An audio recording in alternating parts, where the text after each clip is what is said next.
the trick that fooled Hitler's entire army. In June of 1944, German military intelligence had everything it needed: the best spy network operating anywhere in occupied Europe. Aerial reconnaissance flying over southern England almost daily. Radio interception stations listening to every frequency along the coast. 50 divisions dug into the French coastline, ready to react the moment an invasion fleet appeared on the horizon. They had every advantage a modern intelligence service could ask for. And they still didn't see it coming. Not because they were careless, not because their intelligence service was weak. In fact, German military intelligence in 1944 was considered among the most sophisticated in the world. They missed it because they were watching an army that did not exist. 500,000 soldiers, thousands of tanks, an entire invasion fleet moored along the English coast. All of it was completely real to German intelligence, tracked in reports, photographed from the air, discussed in briefings in Berlin. And none of it was real at all. This is the story of how a handful of engineers, a disgraced American general, a network of spies who never existed, and one quiet man with a gift for lying, convinced the most effective intelligence apparatus in Europe to look the wrong way, on the single most important night of the Second World War. To understand how audacious this deception really was, you have to understand the problem the Allies were facing in early 1944. Everyone involved in planning the invasion of France understood one brutal fact. Any crossing of the English Channel would become the bloodiest single operation of the war if the German army was ready and waiting on the other side. Along the French coast, the Germans had spent years constructing what they called the Atlantic Wall, a chain of bunkers, gun emplacements, minefields, and beach obstacles stretching for thousands of kilometers. Every beach that looked remotely suitable for a landing had been studied, mined, and covered by artillery. Every hill overlooking the water had a machine gun nest or a battery of coastal guns pointed at the sea. 50 German divisions were stationed in France, ready to move within hours of any confirmed landing. The German High Command didn't need to stop the invasion outright at the water's edge to win.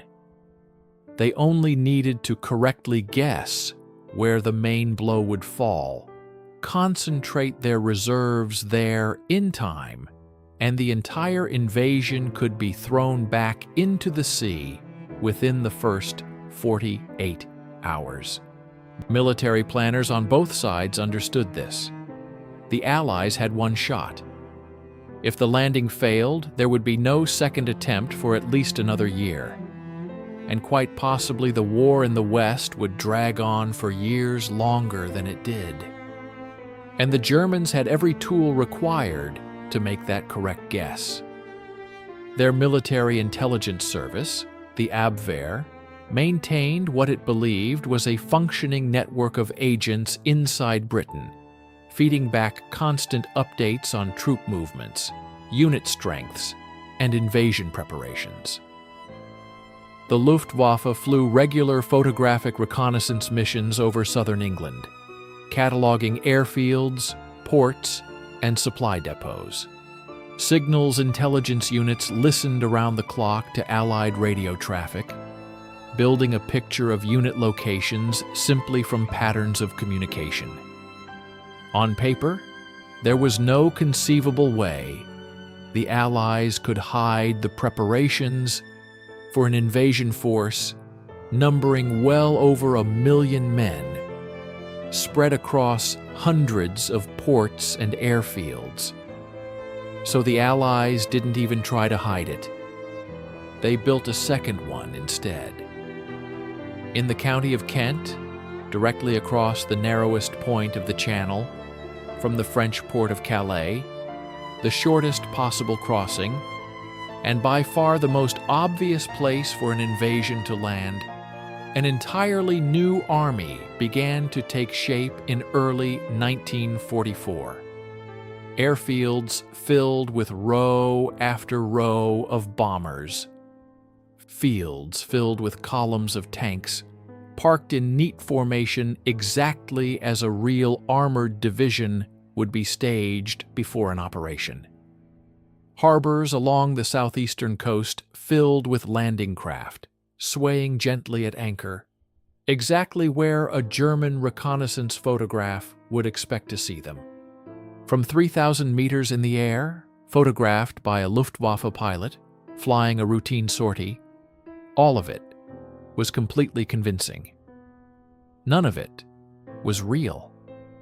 The tanks were inflatable, made of rubber and canvas stretched over a lightweight frame, and a single squad of engineers working through a single night could deploy what looked, from any reasonable altitude, like an entire armored division by morning.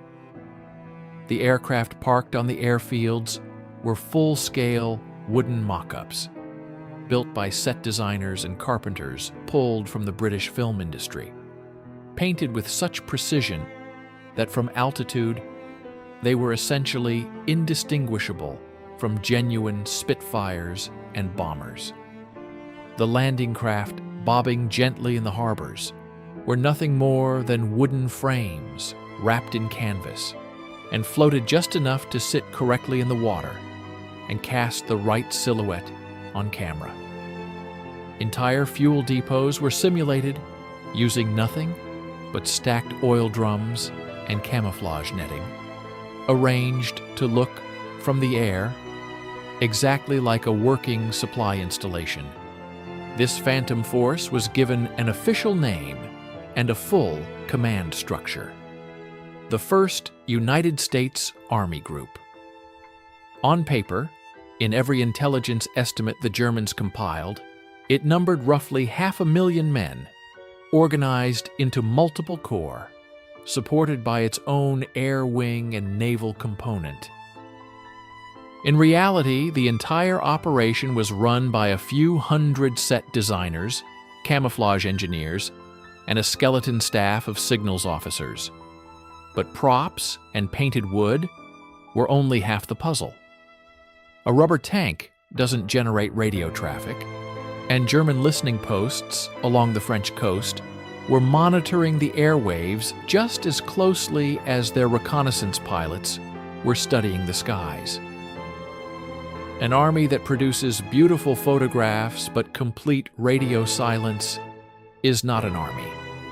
It's a stage set, and German signals analysts were experienced enough to notice the difference. So specialized signals units, working in coordination with the deception planners, spent months generating an entirely fabricated radio network. Hundreds of messages a day discussing fuel shipments that never arrived, unit transfers between formations that didn't exist, training exercises scheduled on ranges that were empty, and the constant mundane administrative chatter of supply complaints and personnel transfers. Exactly the kind of background noise a genuine army generates in the weeks before it moves into position. German interception stations along the coast dutifully recorded the operational tempo of an entire army group operating out of southeast England, in a location where, in reality, almost nobody actually stood. And to give this phantom army a face the enemy would recognize instantly and fear immediately, the Allied planners placed at its head the one Allied General German intelligence feared more than any other commander in the entire Allied order of battle: George S. Patton. Patton, only months earlier, had been publicly humiliated and quietly removed from active field command after striking a shell-shocked soldier during the Sicily campaign, a scandal that had made headlines on both sides of the Atlantic. Technically, in the spring of 1944, he had no combat command and no troops under him at all. But that very fact made him the perfect choice for this role. German intelligence knew his reputation intimately, an aggressive, relentless tank commander who had spearheaded the drive across Sicily, and firmly believed, based on years of studying his career, that the Allies would never launch their main invasion without him leading the charge. It simply didn't fit the pattern. Patton toured the fake army's positions across southeast England for weeks, inspecting units that existed only on paper, reviewing troops who had been assembled for a single afternoon and then dispersed, and posing for photographs beside inflatable tanks that a strong wind could have knocked flat. Every appearance was carefully documented by Allied press officers, and every photograph was carefully leaked through channels that German intelligence had already come to trust as reliable. Berlin received exactly the picture it was meant to see.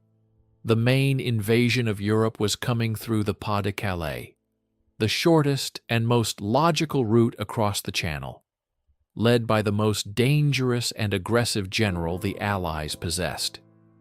Fake tanks, fake aircraft, and fake radio traffic built a convincing physical picture.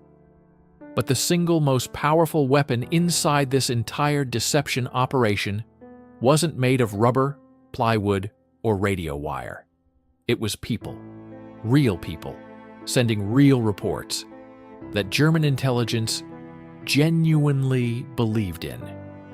By 1944, British counterintelligence had achieved something extraordinary, something that wouldn't be fully declassified and understood for decades after the war. They had secretly gained control of nearly every single German agent operating inside Britain. Every spy the Abwehr had managed to land on English soil, by parachute, by submarine, by fishing boat, was eventually identified and captured, usually within days of arrival, often because German training in British customs and idiom was simply not good enough to survive contact with ordinary life in wartime England. And each captured agent faced the exact same choice: execution as an enemy combatant or a chance to continue their work. Except now, every message they sent would be written or at minimum approved by British intelligence officers. The overwhelming majority chose to keep working. This became the foundation of an intelligence system, given the code name Double Cross. Captured German agents continued transmitting reports back to their handlers in Berlin, continued using their prearranged codes and drop points and communication schedules, and continued to appear from the German side of the relationship, completely active, completely loyal, and completely trustworthy. Except now, every single word in those reports was being carefully composed by a British intelligence officer, designed to build exactly the picture London wanted Berlin to believe. The most valuable of these agents operated under the code name Garbo. German intelligence believed him, with total confidence, to be their single best and most productive source anywhere inside Britain. Garbo, a Spanish citizen who had originally offered his services to the Germans out of ideological hatred for fascism, intending from the very beginning to work against them, claimed to run a personal network of nearly 24 sub-agents scattered across the country. A disgruntled Welsh nationalist, a Venezuelan businessman with contacts in shipping circles, a discontented member of the Royal Air Force willing to pass along gossip for money. Each sub-agent had a detailed personal history, a distinct personality, financial demands, even a unique writing style reflected in the coded reports Garbo sent back, describing their information. Every single one of these sub-agents was invented. None of them existed anywhere in the world except inside the pages of the reports Garbo composed and transmitted to his German handlers. Working in close coordination with British intelligence officers who helped refine every detail to maximize its credibility. For years, this fictional network built a track record of reliability, delivering genuine but low-value information mixed carefully with fabricated material, always calibrated to arrive with just enough delay that the Germans could never act on it in time to matter, but always accurate enough to reinforce Garbo's reputation as an indispensable asset. And when the moment finally came to convince German High Command that the coming invasion of Normandy was nothing more than a diversion, that the true main assault was still on its way, still aimed squarely at Calais, it was Garbo's reports, and the reports of his entirely imaginary network of sub-agents, that landed on the desks of German High Command at precisely the most critical moment of the entire war. On the night of June 6, 1944, while the real invasion fleet crossed the Channel under cover of darkness toward the beaches of Normandy, a second performance was already underway in the water, dozens of kilometers away, aimed squarely at reinforcing the illusion one final time. A small detachment of ships and aircraft, far too few to constitute any genuine invasion force, began an operation designed purely to deceive German radar operators watching the coast near Calais. Aircraft flew tight, repeating patterns while dropping strips of metallic foil into the night sky. Strips that, on German radar screens below, produced the unmistakable, slowly advancing signature of a massive naval fleet crossing the Channel. Small boats towed inflatable radar reflectors across the water in careful formation, generating return signals virtually identical to full-sized warships steaming toward the coast. German radar stations along the Calais coastline reported, with total confidence, an invasion force of enormous scale approaching directly toward them.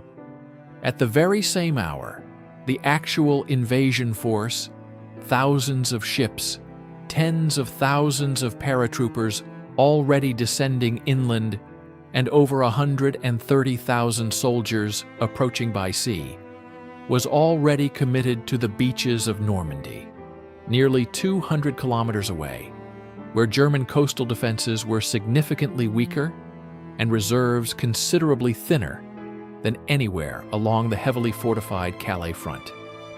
And here is precisely where the entire architecture of deception reached its true purpose. Even after the actual landings at Normandy had already begun, even as reports of paratroopers and landing craft flooded into German headquarters throughout the early morning hours, German High Command hesitated to commit its most powerful reserves. Garbo's reports, and the reports of his imaginary network, continued arriving through the day, insisting with total consistency that the Normandy landings were nothing more than a diversion, a feint designed to draw German reserves away from the true target, that the real main invasion, the one everyone had spent months preparing for, was still on its way, still aimed directly at Calais. Adolf Hitler personally intervened to hold back the largest tank reserves in the region, an entire panzer group capable of potentially crushing the Normandy beachhead in its first vulnerable days, for almost 7 full weeks after the landings had already succeeded, waiting for a second invasion that was never going to arrive. The landings at Normandy still came at an enormous human cost. Thousands of soldiers died on those beaches in the opening hours alone, and the fighting that followed across the hedgerows of Normandy would grind on for months. But military historians, examining the full picture of German troop dispositions after the war, largely agree on one central point. If German High Command had released and committed the powerful reserves held in reserve near Calais during the first critical days of the invasion, while the Allied beachhead was still shallow, fragile, and desperately short of heavy armor, the outcome on those beaches could very plausibly have been catastrophic for the entire Allied war effort. The deception operation, known by its overall codename Fortitude, did not win the war on its own, and no single trick ever does. But it bought the Allies the single most valuable resource available in any military campaign: time. Time to secure the beachhead against counterattack. Time to move reinforcements, tanks, and artillery ashore in the days that followed. Time that quietly turned several weeks of German hesitation and misplaced confidence into the decisive difference between a failed invasion, pushed back into the sea, and the successful opening of a second front in Europe that would ultimately help bring the war to its end. Garbo, the Spanish double agent, whose entire spy network existed only on paper, only in the imagination of a handful of intelligence officers working in a quiet office in London, later received the Iron Cross from Germany, one of the Reich's highest honors, awarded personally for what German intelligence considered the exceptional and irreplaceable value of his years of reporting. Remarkably, around that very same period, he also received an appointment to the Order of the British Empire, awarded quietly and privately for his role in helping secure the success of an invasion he had spent years, in the eyes of his German handlers, faithfully working to support against. He remains, as far as historical records show, the only person ever formally decorated by both opposing sides of the same war for what was, in the truest sense, exactly the same piece of work. The deception didn't end with Fortitude's most famous elements either. In the hours before the main landings, additional smaller operations dropped hundreds of dummy paratroopers, weighted and rigged to trigger small explosive charges on landing, simulating gunfire and creating the impression of large-scale airborne assaults in locations far from the actual drop zones, pulling German reserve units away to chase phantoms in the dark countryside, while the real paratroopers secured their actual objectives elsewhere. Every layer of the operation was designed to reinforce every other layer, so that no single piece of fabricated evidence had to stand entirely on its own. German intelligence in 1944 was, by any honest measure, one of the most capable and experienced services in the world. It had agents on the ground, aircraft in the sky, listening stations tuned to every relevant frequency along the coast, and decades of institutional experience analyzing exactly this kind of military buildup. And still, on the single night it mattered more than any other night of the war, it was completely and thoroughly defeated. Not by superior weapons. Not by superior numbers, because for months the numbers Berlin believed in were never real to begin with. It was defeated by imagination, by an army built out of rubber and plywood, led by a general with no troops to command, reported on faithfully by a spy network that never existed anywhere except inside carefully typed pages sent from a quiet office in London. Sometimes the most devastating weapon in a war isn't the one that fires a single shot. It's the one you're made to believe in completely, right up until the moment it's far too late to matter.